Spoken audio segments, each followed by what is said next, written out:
បាទគម្រប់ជំរាបសួរទៅកាន់ពុកម៉ែបងប្អូននេះគឺជាសកម្មភាពចេញដំណើរធ្វើដំណើរទៅបាញ់ថ្នាំស្រូវនេះគឺផ្ទៃដីចំនួន2ហាត់10ពួកខ្ញុំគិតទៅស៊ីឈ្នួលគេទេគឺមិនមែនជាស្រែខ្លួនឯងទេមិនទៅពីចេញពីធ្វើការងារក៏អ្នកភូមិខ្ញុំក៏គិតសួររោពួកខ្ញុំថាទំនេរអត់បើសិនជាទំនេរគិតចង់ស៊ីឈ្នួលជួលឲ្យទៅបាញ់ថ្នាំស្រូវឲ្យគាត់ដោយសារតែទំនុកចិត្តពីពួកគាត់ពីការធ្វើឲ្យស្រែឲ្យគាត់ជួលរះជាដើមឬក៏បាញ់ថ្នាំស្រូវបាញ់អីពីមុនកន្លងមកគាត់ទុកចិត្តផងនោះគាត់ក៏មករងដោយសពដងចឹងឯងតែពួកខ្ញុំក៏មិនហ៊ានរាប់ពេលប្រាស់ដែរពួកអីវាអត់ទៀងពេលខ្លះក៏ទំនេរពេលខ្លះក៏មិនទំនេរស៊ីឈ្នួលនេះផ្ទៃដីគឺមានចំនួន2ហាត់10អ្នកខ្លះគេយកមួយហាត់50000តែពួកខ្ញុំយកមួយហាត់តែ40000ទេ10រៀលលុយដុល្លារវាអាស្រ័យទៅលើដីដែរពួកអីឥឡូវគេចេះតែឡើងថ្លៃក៏ដោយសារតែដីយូរអត្រាពួកម៉ែបងប្អូនដែលធ្លាប់បាញ់ថ្នាំស្រូវក៏ដឹងហើយថាវាពិបាកយ៉ាងម៉េចខ្លះចំពោះតែដីភ្ជួរអត្រាឬក៏ភ្ជួរគោយន្តវាខុសគ្នាត្រង់ថាបើភ្ជួរគោយន្តវាដីអត់សូវជាផុងប៉ុន្មានទេវាយើងបាញ់ក៏វាងាយស្រួលដែរតែចំពោះដីភ្ជួរអត្រាវិញបើដីភ្ជួរចោល2ទៅ3ដងទាំងព្រោះវាមានការលំបាកខ្លាំងមែនទេសម្រាប់ពួកអ្នកបាញ់ថ្នាំដូចជាពួកខ្ញុំវាតាំងវាជប់ផកយើងដល់លុយកាត់ផកកាត់លបាប់ជ្រៅហើយយើងត្រូវស្ពីដទឹកថ្នាំស្ពីដធុងថ្នាំនឹងចំនួន25លីត្រធុងធំរហូតដល់30លីត្រចំពោះផ្ទៃដីនឹង2ហាត់10គឺចំនួន2កន្លែងវាមិនមែនជាមួយកន្លែងនៅជិតគ្នានោះទេ2កន្លែងទី1នោះគឺ50អាកន្លះហិតតាកន្លែងទី2ហ្នឹង1ហាត់60ដីឆ្ងាយពីគ្នាប្រមាណជាងកន្លះគីឡូដីដែរហើយខ្ញុំធ្វើដំណើរទៅបាញ់ដំបូងនេះគឺស្រែទី1មានចំនួនតែ50អាឬក៏កន្លះហាត់ប៉ុណ្ណោះឯងចេញដំណើរទៅតាមផ្លូវដោយពុកម៉ែបងប្អូនឃើញស្រាប់ហើយថ្ងៃកំពុងតែក្តៅខ្លាំងអ្វីដែលពិបាកនោះគឺទី1គឺផកយើងត្រូវកាត់លបាប់កាត់ផកចំពោះដីភ្ជួរអត្រាដូចខ្ញុំបានរៀបរាប់ខាងដើមហ្នឹងវាពិបាកសម្រាប់ពួកខ្ញុំដែលបាញ់ថ្នាំអ្នកខ្លះគេអត់ស៊ីឈ្នួលទេដោយសារតែវាហត់ខ្លាំងហើយយើងត្រូវរងសាច់ថ្នាំសាច់អីវាប៉ះពាល់ដល់សុខភាពទៀតហើយអ្នកខ្លះគេបានថាចុះបើខ្លាចប៉ះពាល់សុខភាពមិនក៏មិនពាក់ម៉ាស់មិនក៏មិនពាក់ស្រោមដៃមិនក៏មិនពាក់អាវភ្លៀងទៅតាមការណែនាំរបស់គេបើយើងពាក់ពិបាកមែនទែនសម្រាប់ពួកខ្ញុំអ្នកបាញ់គឺយើងត្រូវហាត់ក្តៅផងបើយើងពាក់អាវភ្លៀងពាក់អីការពារទៅវាអាចយើងការពារបានពីការសាច់ថ្នាំសាច់អីវាប៉ះពាល់ដល់សុខភាពមែនប៉ុន្តែយើងកាត់ផកអត់រួចទេដោយសារតែវាក្តៅក៏ក្តៅហប់ក៏ហប់សូមស្រួលក៏អាចដាច់ខ្យល់ស្លាប់នៅនឹងវាស្រែនោះតែម្ដងស្រែហេតុនេះគ្មានជំរើសក៏មានតែយើងពាក់តាម៉ាស់ទៅពាក់មួកការពារសាច់ចូលមុខប៉ុណ្ណោះឯងហើយក៏ពាក់អាវក៏មិនជឿនបានជាពាក់ស្រោមដៃស្រោមអីទៀតនេះជាមូលហេតុវាអាចប៉ះពាល់ដល់យើងវាជ្រាបចូលទៅតាមស្បែកហើយចូលទៅក្នុងច្រមុះវាជាបំផុតទេសម្រាប់ពពួកអ្នកស្រែដូចជាខ្ញុំនេះនៅពេលដែលទៅដល់ស្រែក៏ចាប់ផ្ដើមរៀបចំលាថ្នាំលាអីទៅតាមការណែនាំពីកន្លែងអ្នកលក់គេណែនាំមិនក៏យើងដាក់ទៅតាមគេប៉ុណ្ណឹងឯងដឹងថ្លៃទៅតាមនោះទៅតាមបទពិសោធន៍ដែលយើងធ្លាប់បាញ់ផងចំពោះដីសើមដែលខ្ញុំធ្លាប់តែបាញ់ហ្នឹងសូមបញ្ជាក់ថាវាសង្ឃឹមច្រើនក្នុងការបាញ់ស្មៅបានស្លាប់បាញ់ស្មៅបានងើបបើសិនជាយើងបាញ់ថ្នាំអត់មានស្មៅអត់មានទឹកទេគឺពិបាកមែនទេទី1គឺអត់ទឹកទី2គឺស្មៅចាស់ក្នុងការណែនាំគេតែងតែនាំឲ្យបាញ់ស្មៅនៅខ្ចីស្រូវនៅខ្ចីគេបាញ់ពីស្រូវនៅខ្ចីទៅព្រោះបានខ្ទង់ជាមួយខែអីយើងបាញ់គឺវាមានប្រសិទ្ធភាពតែបើសិនជាយើងក្របានបាញ់ចាំស្មៅចាស់គឺវាមិនមានប្រសិទ្ធភាពប្រហែលទេវាបានត្រឹមតែក្រហមលឹកហ្នឹងឯង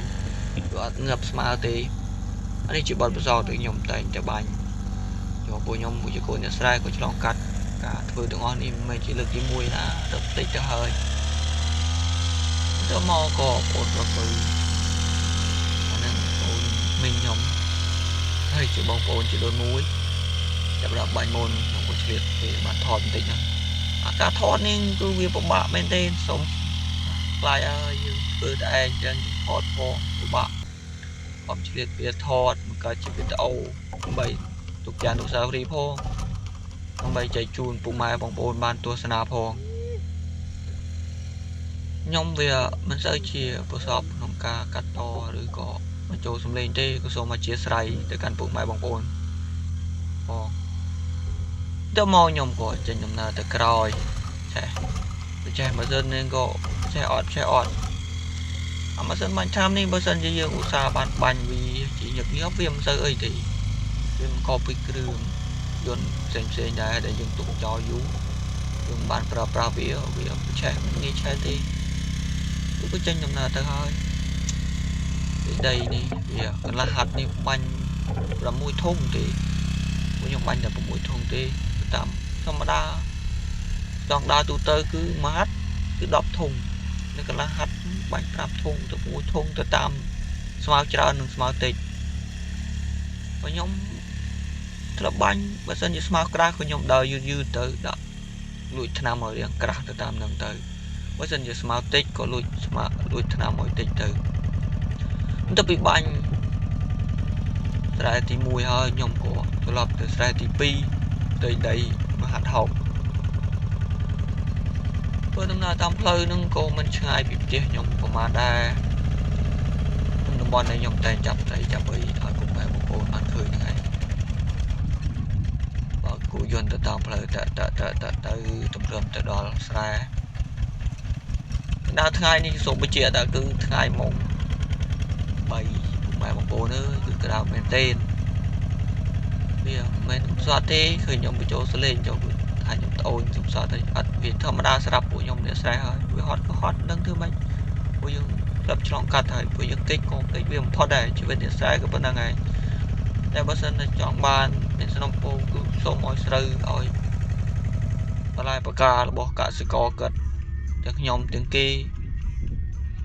បានកម្រៃថ្លៃសមល្មមអាចទួយទាត់មានប្រាក់កម្រៃគ្រប់គ្រងគ្រួសារខ្លះដូចឥឡូវគឺតឹងមែនទេពុកម៉ែបងប្អូនអ្នកធ្វើស្រែក៏បានដឹងហើយថាវាពិបាកយ៉ាងម៉េចខ្លះចំពោះគ្រឿងអេឡិចត្រូនិកគ្រឿងចាក់គឺមានតម្លៃថ្លៃចេះតែកើនឡើងជារៀងរាល់ឆ្នាំតែចំពោះពួកខ្ញុំលទ្ធផលប្រមូលផលបានអត់មានខុសប្លែកនៅតែថោកដដែលដោយពួកខ្ញុំជាអ្នកស្រែនឹងទៅរំពឹងអីអ្នកធ្វើស្រែដាំបន្លែដាំបង្ការគឺតែងតែរំពឹងថានឹងបានប្រាក់កម្រៃដោយការប្រមូលផលដល់ពេលយើងប្រមូលផលបានហើយថោកចំណែកថ្នាំចំណែកម្សៅសាំងវាចេះតែឡើងថ្លៃដល់ឲ្យពួកអ្នកស្រែដូចខ្ញុំក៏រំពឹងអីពុកម៉ែបងប្អូនសាកគិតមើលទៅយើងមានតែខ្មែរដូចគ្នាយើងព្យាយាមជួយគ្រប់គ្រងផលិតផលខ្មែរជួយរកទីផ្សារកាត់បន្ថយការនាំចូលអានេះជាការសំណូមពររបស់ខ្ញុំក៏ដូចជាកសិករមួយចំនួនដែលគាត់ខំប្រឹងដូចគ្នា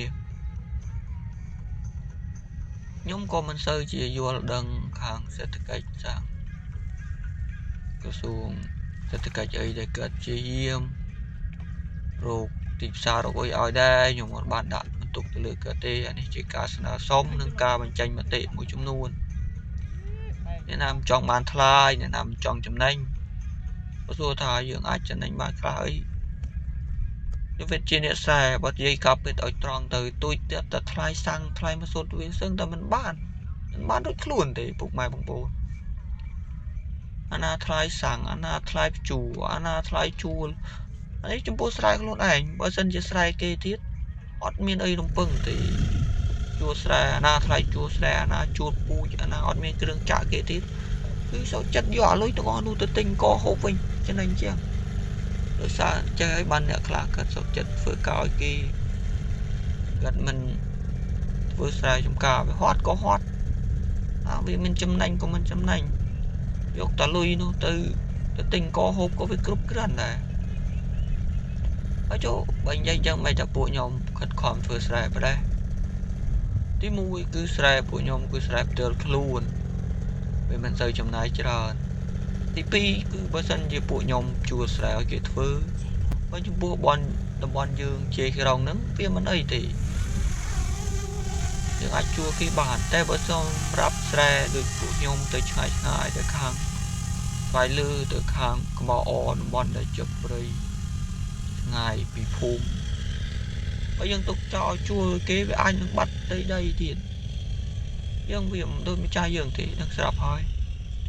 តែបើយើងជួលគេវាអត់ដូចយើងខ្លួនឯងផ្ទាល់ទេយើងខ្លួនឯងផ្ទាល់ចេះតែឆ្កោះឆ្កាដីវាដីឬក៏តម្រឹមព្រំប្រទល់អីទៅកុំឲ្យបាត់ស្រែកុំឲ្យគេឈ្លានពានឬក៏បាត់ដីយើងដែលយើងជាម្ចាស់ដីផ្ទាល់តែបើសិនជាយើងជួលគេអ្នកជួលខ្លះគេយកចិត្តទុកដាក់ក៏គេតែរក្សាដីឲ្យយើងទៅគេបោះបកគោលបោះព្រំដែនឬក៏មាន